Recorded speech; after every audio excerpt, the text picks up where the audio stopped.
Good day, I'm Andrea Chisholm and this is your JIS News for Thursday, April 28. Prime Minister Andrew Holness says government's newly formed Economic Growth Council will help to create the architecture of growth. He was speaking at Wednesday's launch of the group. It is not another layer of bureaucracy. It is meant to simplify, clarify, and expedite economic growth policy.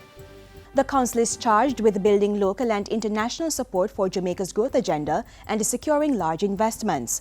Council Chairman Michael Leachin has committed to increasing GDP growth. So as chairman of the ECG, I pledge that the ECG will work tirelessly and passionately to achieve a GDP growth rate of 5% over the next 4 years of our term, which is 10 times more than what we have seen over the last 20 years, which is 25 times more than we have seen over the last 10 years.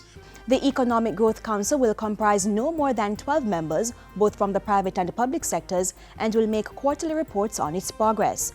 Other members will be named in the coming weeks. In the meantime, Prime Minister Andrew Holness is insisting that Jamaica needs more risk takers to turn available assets into viable business ventures. He was speaking at last Friday's groundbreaking ceremony for the Parishes Knowledge Parks in Montego Bay. Invest, take more risks on Jamaica.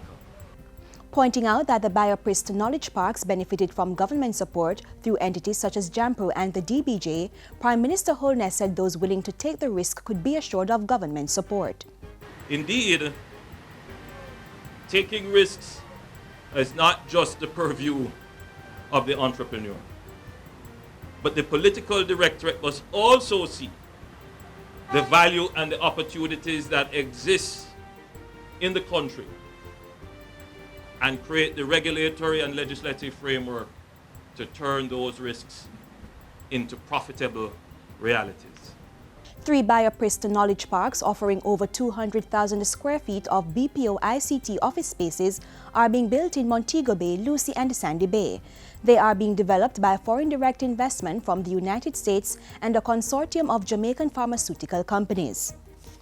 Government has moved speedily to clear blocked roads and assess damage caused by heavy rains and flooding in Portland over the weekend.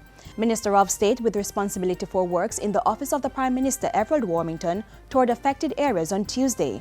He disclosed that over $20 million in emergency work had been carried out, while the preliminary estimate for infrastructure repair was $43 million. It is still being done.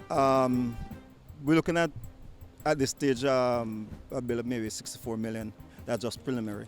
So we're waiting now to have the final stuff done and we can meet as a department and a ministry to work on it and see where we can get from the Minister of Finance. The National Works Agency has so far cleared 16 road corridors that were blocked, while the final road from Bowden to Millbank is posing some challenges due to landslides and siltation. Our first order of business has been to try and get access to the many areas that were impassable initially. Thereafter, we went about cleaning some drains because we do know that more rain will come.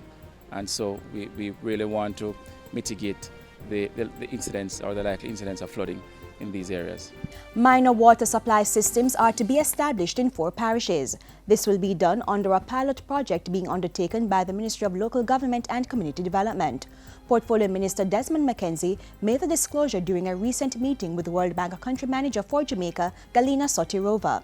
The project is expected to begin by June and last for over 4 months in several communities in St. Elizabeth, Manchester, Clarendon and St. Andrew.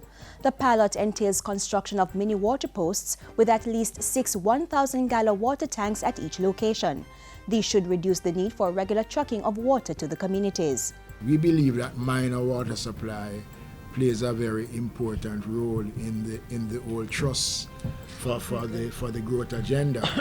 And many small farmers, especially in many rural sections of Jamaica, is affected by lack of proper water supply. Minister McKenzie told Mrs. Sotirova that the project's proposal would be submitted to the World Bank for funding consideration. Government will be carrying out a feasibility study of the Hermitage Dam this fiscal year. The Hermitage Dam rehabilitation study is to get underway this month with $38.7 million in funding from the Caribbean Development Bank. It will determine the structural integrity of the dam and the practicality of undertaking desilting works. So far, 6 firms have been shortlisted to carry out the feasibility study. It's a project of the National Water Commission and should be completed by March 2017.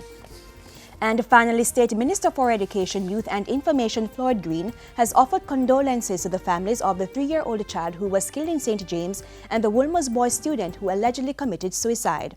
He has also called on all Jamaicans to care for and protect all our children. Any loss of life for a child is very painful for the entire Child Services Division. And Child Month is upon us. Parents have to recognize that they have a primary responsibility for our children. But ultimately, we all have a role to play. Minister Green and the team from the Child Development Agency and the Office of the Children's Registry were at a JIS think tank on Wednesday. Head of the CDA, Rosalie Gage-Gray, said a team from her agency had met with the family of the 3-year-old. The CDA has first responders, which are our investigators or other social workers in the field. They have visited the family. They are working with the police, and so we are providing support to the family. And that's it for JIS News today. Emandra Chisholm, thank you for watching.